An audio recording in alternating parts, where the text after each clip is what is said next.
지난 10일 내년도 예산안이 처리된 후에요. 국회가 2주 동안 제자리에 멈춰서 있습니다.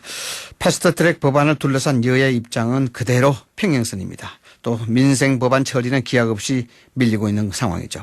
여기에 인사청문회 일정까지 꼬이면서 전국이 점점 더 꼬이는 것이 아니냐는 그런 우려가 커지고 있습니다. 관련해서 민주당 중진 의원이시죠. 이상민 의원 연결해서 여러 가지 전국 현안 짚어보도록 하겠습니다. 의원님 나와 계십니까? 네, 안녕하세요. 네, 아침 일찍 인터뷰 감사합니다. 네, 감사합니다. 자, 올해가 일주일가량밖에 남지 않았습니다. 그런데 4+1 협의체 선거법 합의 실패하면서 패스트트랙 법안 처리가 해를 넘길 수 있다 이런 전망까지 나오는데 우선 국회 상황 어떻게 보고 계십니까? 네, 무엇보다 국민들 여러분께 죄송한 말씀이 송구스럽고요. 네.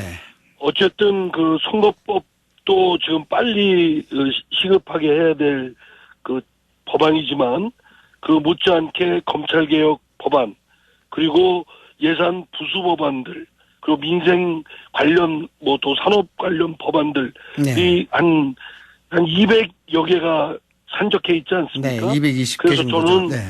선거법이 지금 여러 가지 정파 간의 이해가 엇갈려서 통과가 쉽지 않다면 나머지 검찰개혁이나 또는 그 예산 부수 법안, 민생 관련 법안들, 네. 산업에 관한 이런 법안들을 빨리 통과를 시켜야 된다라고 생각하고 있고, 네. 그거에 대해서는 다른 정파들도 국민들이 그러한 뜻을 외면할 수 없을 거라고 생각됩니다. 네.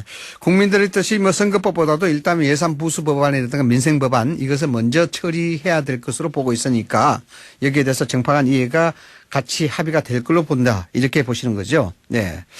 자, 예. 그래서 관련 연관해서 말씀을 드리겠습니다만은 문희상 국회의장이 오늘 11시에 3당 교섭단체 원내대표 회동 소집을 했는데 아직까지만 한국당은 여기에 좀 부정적인 것 같아요. 주말 사이에 어떻게 입장이 좀 조율된 게 있습니까? 제가 직접 협상에 나서지 않았기 때문에 구체적인 진행 경과는 잘 모르겠습니다만 네. 어쨌든 오늘 11시에 문희상 의장 주재로 3당 각 당의 원내대표들 회동을 주선을 하기로 했지 않습니까? 네네. 그래서 저는 아까와 같은 지금 당장 선거법 못지않게 좀 급한 검찰개혁 법안이라든가 또는 예산 부수 법안이라든가 네. 민생 법안이라든가 하여튼 산업과 관련된 법안들은 빨리 해야 될 필요성이 있기 때문에 오늘이라도 처리를 해야 된다고 생각합니다. 네. 그렇게 해줄 것으로 저는 기대를 하고 있습니다. 3당 교섭단체 원내대표들이 이 부분에 대해서는 합의할 것으로 전망하십니까? 저는 어렵지만 가능성이 높다고 생각됩니다. 가능성이 높다고 보시군요. 네. 자, 이 석패율 문제 오늘 아침 언론에도 많이 보도가 되고 있습니다만은 민주당이 야당 측에 이 석패율을 제고해달라 이런 얘기를 하고 여기에 접점을 좀 찾아야 될 텐데 입장차가 워낙 크다 보니 이게 결론이 좀 어려워 보이거든요. 네. 의원님께서는 석패율제 왜 안 된다고 보십니까? 우선 국민들이 보실 때 네. 국민들께서 정치 소비자시고 유권자이시지 않습니까? 그렇죠. 네. 자신들이 선택한 후보가 안 됐는데 다른 데서 또 구제를 받아서 그러니까요. 국회의원직을 수행한다. 그거는 좀 받아들이기 어려울 거라고 생각되고요. 네. 또 하나는 누구는 구제받고 누구는 구제받지 않는다라는 형평성에서도 좀 어긋나 있고 네. 더구나 만약에 일본의 예를 보면 그 당내 실력자들, 보스들 이런 사람들 중심으로 그 사람들이 재선 담보용으로 악용됐던 예들이 많았습니다. 네. 일본의 경우가 그랬고 그래서 그런 등등의 예를 볼 때 굳이 석패율을 도입해야 될 필요성은 없다라고 생각됩니다. 네. 정의당하고 대한신당에서는 석패율제가 중진구제용으로 오용될 우려가 있다면 아예 석패율제 적용 대상에서 중진은 빼자 이를 제안했는데 이 부분은 어떻게 보십니까? 근데 그렇게 복잡하게 이렇게 빙빙 돌아서 갈 이유가 뭐가 있습니까? 네. 청년 또 신인들이나 또는 사회적 소수자에 네. 대해서 비례대표로서 배려를 한다면 제일 당선권에 가까운 앞순위에 배치를 각당히 하면 될 일이라고 생각됩니다. 그렇게 하면 될 일이다. 그리고 네. 예, 그 사람들이 지역구에서 신인들이 아직 지지 기반이 확립돼 있지 않기 때문에 사실은 석패율의 혜택을 받기도 어려운 상황입니다. 신인이기 그래서 때문에. 저는 네. 예. 그래서 저는 그렇게 빙빙 돌려서 어렵게 국민들이 보시기도 납득이 잘 안 되고 이런 논리로 할 것이 아니고 그냥 전공법으로 비례대표를 당선권의 그런 정치 신인이나 사회적 소수자 이런 분들을 배치를 각당히 하도록 노력하면 저는 해법이 될 것이다 네. 라고 생각되고 그 야 3당이 이게 석패율 아니면 다른 것들은 합의가 됐거든요. 네네. 그러면 저희들은 빨리빨리 처리할 수 있는 그런 가능성이 높았는데 야 3당이 석패율 제도 도입을 강력히 요구를 하는 바람에 이 협상이 결렬이 됐던 겁니다. 네. 그래서 저는 물론 소수당의 입장을 이해 못하는 건 아니지만 그렇다고 꼬리가 몸체를 흔드는 격이 돼서는 좀 곤란하다. 협상에 있어서도 일정 부분 그러한 미덕을 좀 발휘할 필요가 있겠다라고 생각됩니다. 네, 석패율 자체가 꼬리가 몸통 흔드는 일종의 런더동 현상하고 똑같다. 이렇게 이제 보시는 거군요. 자, 의원님 오늘 아침 언론에 보도가 된 걸 보면요. 민주당에서 내년 총선 의석수를 현행 의석수와 같이 하겠다. 253대 47을 유지하되 비례 47석 중 30석에만 연동률 50% 적용하자. 대신 석패율은 도입하지 말자. 이런 제안을 이제 소수 야당에게 한 걸로 보여지는데 사실입니까? 글쎄 그 내용은 제가 정확하게 모르겠습니다. 확인을 한 바가 없습니다. 네. 그 내용은 잘 모르겠습니다. 네.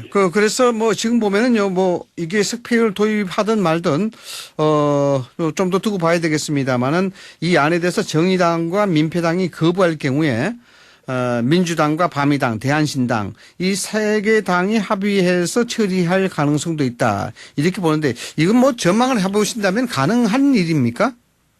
글쎄요, 이 선거법은 자유한국당까지 포함해서 모든 정파가 100% 만족은 안 하더라도 이렇게 합의에 이를 정도의 네. 그런 상태가 돼야 가장 원만한 상태이지만 지금 어쨌든 선거법을 관련해서 개혁을 해야 될 부분이 분명히 있고 그리고 그러면서도 또 이거는 시한을 정해놓고 촉박하게 해야 될 과제이기 때문에 네.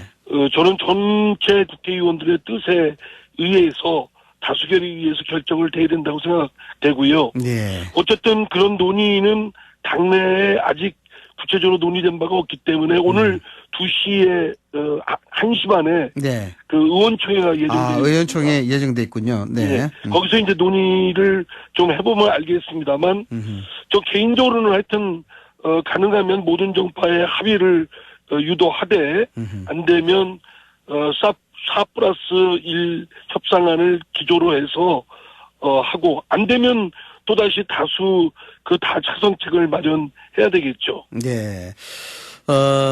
바미당하고 대한신당하고 3당이 민주당과 같이 처리하는 것은 좀 아주 적절치 않다. 이렇게 이제 해석을 할 수가 있겠군요.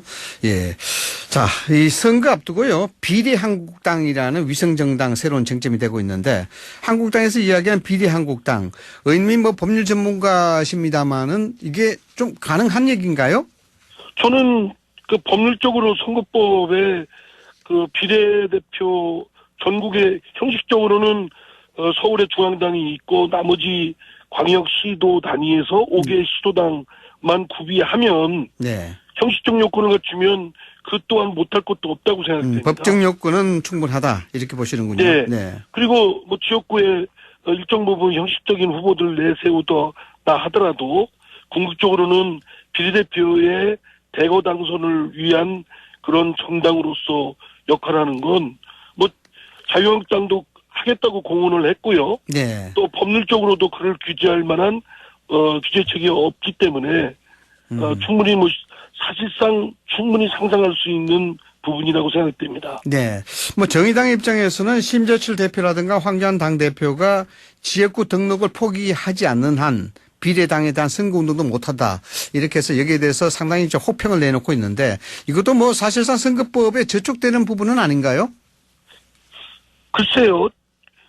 다른 당, 그러니까 그거는 좀 검토를 좀 해봐야 되겠습니다만, 네네. 선관위에서는 그에 대한 판단이나 그 부분을 판단을 좀 보류를 한 상황이거든요. 보류를 한 상황이군요. 예. 유권 해석 기관인 중앙선관위의 판단을 얻어봐야 되겠습니다만, 어쨌든 실질적으로 그런 소위 비례 한국당과 같은 위성 정당이 생길 가능성은 충분하고요. 그 가능성의 효과를 너무 과소평가하는 건 그 또한 적절치 않다고 생각됩니다. 네. 정의당 입장에서는 어떻게든 그 연동형 비례대표제 또 석패율 뭐 이런 등등을 하기 위해서 뭐 다른 당이 주장하는 부분을 이렇게 혹평하거나 과소평가하는 건 의도적으로 그럴 수는 있겠지만 저희 당으로서는 그런 가능성 효과는 충분히 예견하고 대비책도 마련해야 된다고 생각됩니다. 네, 지금 한국당이 이와 관련해서 이야기하는 비례 한국당을 창당하는 것, 이 부분에 대해서는 의원님의 개인적인 입장에서는 충분히 받아들일 수 있는 그런 소지가 있다. 이렇게 이제 결론을 내리시는 거죠? 아니, 받아들인다는 것보다도 현실적으로 그를 막을 도리가 없고, 없다. 네. 저는 그것이 상황에 따라서는 자유한국당의 상당한 의석수 확보에 도움이 될 것이다라고 생각됩니다. 연동형 비례대표는 사실 거대 양당의 지역구 의석을 많이 확보한 대신에 비례대표는 소수 당에 양보를 하는 그렇죠. 형식이거든요. 네, 그렇죠. 그런데 이제 거대 정당 중에 거대 정당이 지역구뿐만 아니라 비례대표의 의석도 전부를 석권하겠다라고 한다면 연동형 비례대표의 취지는 완전히 묵살돼 버리는 거죠. 네. 그런 뭐 부정적인 면도 좀 있다. 그걸 감안해야 된다. 이렇게 이제 해석이 될 것 같습니다. 자, 의원님, 정세균 국무총리 후보자 인사청문회 앞두고 이제 여러 가지 이제 설왕설래가 많이 나오고 있는데요. 국회의장 이력 때문에 한국당에서는 상권 분립 훼손한다라는 그런 비판도 하고 있고 또 역대 국회의장들도 여기에 대해서 상권 분립에 대해서 부정적인 의견을 내놓고 있습니다. 의원님 보시기에는 어떻습니까? 국회의장 출신이 국무총리로 가는 거는 모양으로서는 적절치 않은 건 틀림없죠. 네. 그건 뭐 일리 있는 지적이라고 생각되고요. 다만 이제 정세균 전 의장이 갖고 있는 경륜이나 또는 식견 여러 가지 또 정치적 리더십을 비춰볼 때 여야 간의 지금 극도의 대치 상황이나 또는 실물 경제의 돌파 뭐 이런 등등을 살펴볼 때 그 정세균 의장의 그런 갖고 있는 역량이 필요하다고 대통령은 판단했고 다소 대통령도 이제 그 부분에 대해서는 주저함이 있었지만 그러나 이 시대에 지금 상황에서 필요한 인물이기 때문에 국무총리로 지명을 했다라는 그 뜻에 저는 그 고민이 있다고 생각됩니다. 네, 뭐 대통령께서도 통합과 화합에 대해서 이야기를 했습니다마는 이 부분에 대해서 좀 인재풀이 너무 협소하지 않느냐라는 그런 지적도 좀 나오고 있고 비판도 나오고 있는데 그 부분은 어떻게 보십니까? 마음 같아서는 이제 널리 반대파라든가 또는 다른 뭐 경제계라든가 이런 인물 중에서 발탁하는 것도 생각을 안 해본 건 아닌데요. 네.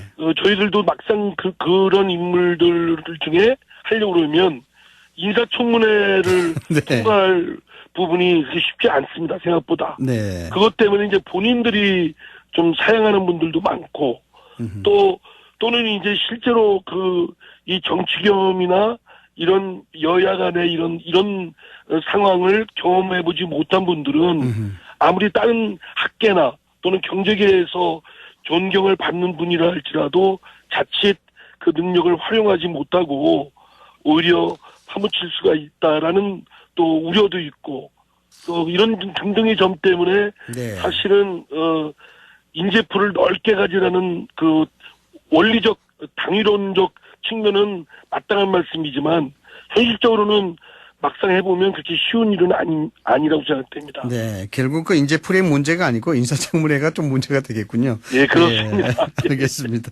인사청문회 뭐 개정안 작업을 하고 있던데 좀 돼 갑니까?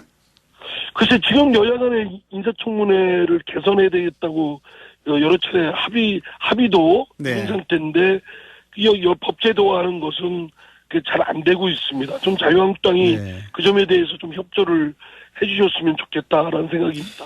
예, 알겠습니다. 의원님께서는 사개특위위원장으로 많이 활동을 하셨는데 추미애 법무부 장관 청문회 오는 30일로 예정됐습니다. 검찰개혁 적임자로 생각하고 계시나요? 의원님께서는 추미애 후보자에 대해서? 예, 그 법률적 식견은 굳이 강조할 필요도 없고요. 네. 그분이 갖고 있는 정치적 리더십이나 또 강단 있는 부분이 검찰 개혁을 차질 없이 추진력 있게 그러면서도 검찰과의 묘합을 잘 이뤄낼 수 있는 인물이라고 생각됩니다. 네. 그래서 저는 그 추미애 그 지명 후보자가 그 법무장관으로서 지금 놓여 있는 검찰 개혁과 함께 법무행정에 잘 이끌어갈 수 있는 리더다라고 생각을 하고 그렇게 기대합니다. 네, 추미애 법무부 장관 청문회가 통과돼야 되겠습니다만 향후 이제 윤석열 검찰총장과의 호흡 이 부분에 대해서 상당히 이제 논란이 많아질 걸로 봐지는데 의원님이 개인적으로 보시기에는 이런 두 사람 간의 협의 또 합의 업무에 대한 조율 이 부분을 어떻게 전망을 하고 계시는가요? 저는 추미애 대표가 민주당의 당대표까지 역임을 했었거든요. 네. 그렇기 때문에 또 정치의 5선 국회의원이고요. 네. 그렇기 때문에 여야 간의 정파적 대립이나 또 이런 것들을 조율하고 조정해내는 그런 경륜이 많이 축적되어 있는 인물입니다. 그렇기 때문에 윤석열 검찰총장을 비롯한 검찰 조직 내의 구성원들과 잘 묘합을 이루면서 그 검찰개혁, 국민이 바라는 검찰개혁을 차질 없이 효율적으로 해낼 수 있는 아주 마땅한 인물이다라고 저는 생각을 합니다. 네, 농담으로 드리는 말씀입니다만 저는 법무부 장관 후보자로 의원님이 될 줄 알았거든요. 섭섭지는 않으십니까? 과찬이십니다. 과찬. 네. 예. 자, 마지막 하나만 더 여쭙겠습니다, 의원님. 네네. 김경욱 전 교통부 2차관 그리고 김영문 전 관세청장 강준석 전 해양수산부 차관 이 차관급 인사들 실무의 핵심들인데 이런 인사 세 분이 어제 국회에서 기자회견 열고 더불어민주당 입당 그리고 총선 출마 밝혔습니다. 이 또 관료냐 이 인재 영입에 또 관료가 왔느냐 이런 좀 비판이 일고 있던데 어떻게 보십니까? 예, 그것도 이제 관료들이 과다 대표되면 안 되겠죠. 그래서 이제 물론한 차관들이 대거 총선 출마에 나선다라는 건 어느 면으로 보나 적절치 않은 측면이 있다고 보고요. 네. 다만 그 중에 정치에 뜻 있고 또 자신이 갖고 있는 전문성이나 그런 식견을 정치에 활용을 해보겠다라는 분들이 더구나 민주당으로서는 굉장히 어려운 지역에 자발적으로 그쪽을 출마를 하겠다고 한다면 저희 당으로서는 환영할 만하고 또 감사할 일이죠. 네. 그런 인재들을 활용할 수 있게 되고 더구나 이제 어려운 지역에 출마를 해주니까 그런 훌륭한 인물들이 민주당으로서는 감사드리는 마음이고 그래야 이제 말씀하신 대로 관료들이 대거 과다대표되는 부분은 어느 직군이나 과다대표되는 그건 적절치 않기 때문에 그런 점은 이제 조절이 좀 필요하다고 생각됩니다. 네, 의원님과는 직접적 관련은 없겠습니다만 총선 앞두고 인재 영입 작업들이 활발하게 각 당에서 시작이 되고 있는데 지금 민주당에서는 특별하게 인재 영입 작업에 대해서 추진하고 있는 특별한 인물 대상이라든가 이런 게 좀 나와 있는 게 있습니까? 들리는 게? 이해찬 대표께서는 의원들한테도 널리 하여튼 추천할 사람들을 있으면 좀 이렇게 추천을 좀 이렇게 이유를 들어서 해달라라고 공개적으로 했고 네. 그런 인재를 구하는 작업을 널리 찾고 있습니다. 사실 인재를 구한다고 하지만 네. 막상 이제 정치에 뛰어들어서 선거에 나가겠다라는 인물을 찾기가 또 막상 그렇게 쉽지는 또 않습니다. 그렇죠. 생각보다. 네. 예. 그 막상 훌륭한 인물이어도 정치 뭐 선거 이러면 막 손사래를 흔드는 분들도 계시고 또 이렇게 좀 그런 뜻이 있지만 저희들이 보기에는 좀 부족한 분들도 계시고 그리고 또 그런 여러 가지 상황을 살펴보려면 검증해야 될 부분도 있기 때문에 네. 하여튼 널리 의원들을 포함해서 조직을 가동해서 그런 훌륭한 분들을 좀 발굴하고 네. 그런 분들한테 나갈 수 있도록 그렇게 좀 참여를 독려하는 노력을 하고 있는 건 사실입니다. 예, 알겠습니다. 뭐 여러 가지 아침 일찍 바쁘신 시간대도 불구하시고 인터뷰 응해 주셔서 감사합니다. 네. 네, 지금까지 감사합니다. 지금까지 이상민 민주당 의원과 이야기 나눠봤습니다. 오늘 말씀 감사합니다.